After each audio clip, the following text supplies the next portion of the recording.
Good evening, everyone. My name is Dinesh Rao. I'm a physician and a scientist here at UCLA. I work in the Department of Pathology and Laboratory Medicine. And my lab works on acute lymphoblastic leukemia, which is a blood cancer that is the most common type of cancer in children. Although many improvements have been made in the past several decades in treating these patients with leukemia, there remains a subset that do not do so well and that don't respond to currently available treatments. So when I started my lab, my question was, what is the difference between these patients that don't respond and those that do? We discovered that there was a certain type of protein within these blood cancer cells that made them different.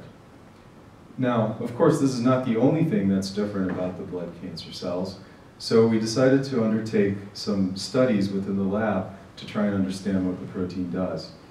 After a lot of effort, we found that this protein does something quite unique in the cell. It actually acts as an amplifier that causes other cancer-causing genes and proteins to accumulate within the cell. So given that, we think this is going to be a really great target to shut down. This protein, if shut down, would lead to the shutting down of all the other cancer-causing proteins that accumulate.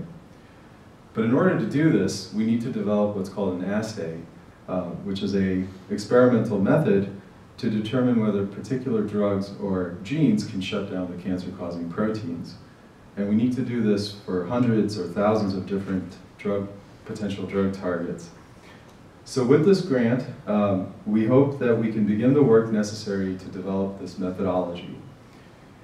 We want to further study this protein and hopefully begin the important work of devising ways to shut off the protein and help cure patients who are currently not responsive to therapy. I thank you for your attention.